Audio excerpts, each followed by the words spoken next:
Hello, table tennis fans. Now, it would be pretty fair to say there haven't been too many great films made about table tennis.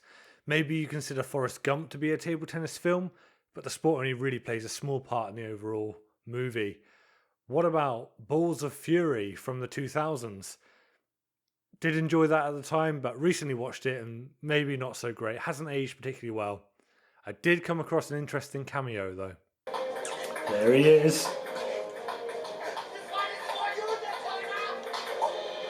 There he is, Adam Bobro. Maybe you enjoyed Ping Pong Player, again from the 2000s. Or what about Ping Pong Summer, starring Susan Sarandon? No one enjoyed that film. That film was truly awful. Absolutely hated it. There is a film, though, coming out at the start of 2026 that I am a little bit excited about, and that is Marty Supreme. So Marty Supreme is being produced by Josh Safdie. He's one of the Safdie brothers who was behind Uncut Gems, and it stars Timothy Chalamet as the main character. And Marty in this film is inspired by the real table tennis player from New York, Marty Reisman. It's a fictionalized account, and I don't think it's going to follow his life too closely, but much about Marty Reisman's life, slightly fictional and legendary anyway. So, who was Marty Reisman? If you can believe it, the United States was actually once a powerhouse in international table tennis. We're talking sort of 1935 to 1955. It had a sort of golden age, and Marty Reisman was one of its brightest talents. And he won 5 bronze medals at World Championships between 1948 and 1952. And perhaps his biggest achievement was winning the English Open in 1949, which at the time was the second most prestigious tournament in international table tennis. Some impressive achievements, and he was clearly one of the best players of his era. But why would Hollywood be interested in a table tennis player from the 1950s? Well, Marty Reisman was a larger-than-life character. Marty Reisman went by several nicknames during his life.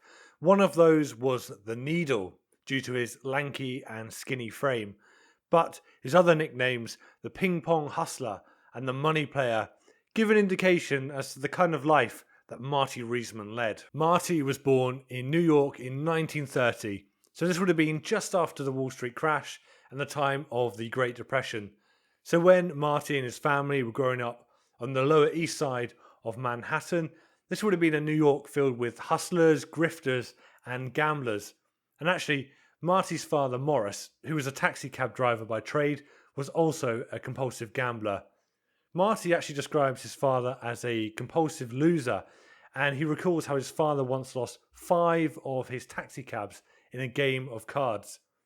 Marty would inherit his father's gambling habits, but he would be anything but a compulsive loser. So Marty started playing table tennis at around the age of 12, and by his own admission, he was pretty good, pretty much straight away. As a matter of fact, I have no recollection of not being able to play the game in an excellent manner. I was a natural. I said, boy, this is for me. And from that moment on, I was hooked. That's one thing about Marty Reisman, though. He had endless self-confidence and was never afraid to blow his own trumpet. Marty's talent was useful to him, if only for the fact that he could actually make some money playing table tennis. He began by hustling down at the local park and then moved on to the clubs of New York. Clubs like Lawrence's, where not only some of the best players in New York were playing, but some of the best players in the whole of the United States. These clubs would host late night tournaments, and pretty much every game was betted on. Nothing sharpens the skill like the opportunity to win some money, and Marty continued to develop and became one of the United States' hottest prospects. Betting on matches on the New York scene was very much part and parcel of the game. But at the national level, it wasn't quite so approved on, and Marty did find himself in trouble at the 1945 National Championships. He was still only aged 15, and Marty went up to a man and gave him $500. He thought the man was the middleman who was going to hold the bet during the match, but it turned out it was actually one of the United States Table Tennis Association's officials, and Marty was actually briefly suspended from playing in the tournament. He was reinstated, but it wouldn't be the last time he would get in trouble with the National Association. Marty continued to develop, and in 1948, when he was 18, he was selected for the national team to go to the World Championships in Stockholm. Now, this was a great opportunity again for Marty to make some money. So when he went across to Europe, he took with him women's lingerie, biro pens, all kinds of items that he could sell at a profit to the Europeans. He would do this on most of his foreign trips. So again, he did that in 1949 when he went to England. And 1949, this was his most successful year in table tennis. 3 bronze medals at the World Championships, and then, of course, he won the English Open. But at the English Open, he said most of the great action was behind the scenes. So at Wembley Arena, behind the scenes, money matches were taking place. And this is how he described it. But we played against some of these players, and we turned that back room at Wembley into a gambling casino practically, you know. So 1949 was a pretty good year for Marty Reisman on the table. But when he returned to the United States, he did actually find he was in trouble with the US Table Tennis Association. This time, not for gambling, but for a hotel expenses scandal whilst on his trip to London. Marty Reisman returns from his suspension with expectations that he can once again compete at the very top level of international table tennis. After an unsuccessful 1951 World Championships, he goes to the Bombay Games in 1952 with expectations that he could be a potential men's singles winner, still only aged 22, so at the peak of his powers potentially. But for those of you who know your table tennis history, you'll know that the 1952 Games were a real watershed moment for the sport. In an early round of the men's singles, Marty Reisman came up against an unfancied 27-year-old Japanese player called Hiroji Sato. Hiroji Sato would go on to win the men's singles, and in doing so, changed the game forever. He was the first Asian player to win the World Championships, ushering in an era of Asian domination of the sport, but he did this whilst using his revolutionary sponge layer on his bat. After 1952, you couldn't win the World Championships without embracing sponge into your table tennis bat, something that Marty Reisman would never really come to terms with. Marty Reisman's feelings about sponge are summed up pretty well in an article written by Mark Adams that I've come across. Sato quickly transformed table tennis into a cartoonish sport of crazy spins and lightning-fast points. It had no rhythm. To Marty, it was offensive.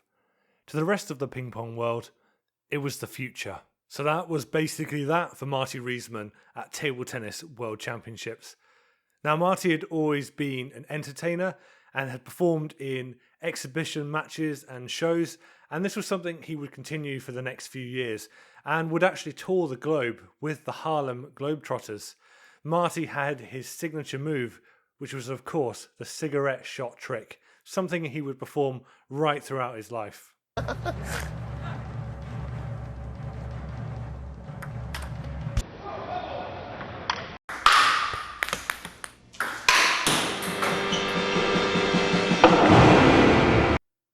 The global tour was, of course, a great opportunity for Marty to do a little bit more hustling. He would play money matches against local champions around the world and even engaged in a little international smuggling.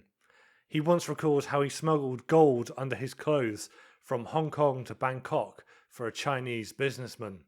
Marty Reisman would go on to get married twice in his life, and in classic Marty Reisman style, there's a bit of a tale to tell about his first marriage. So when he met his future wife, she was actually already married, and to cut a long story short, Marty Reisman was found by his future wife's husband, naked, hiding in a cupboard, and he was carrying a 12-gauge shotgun.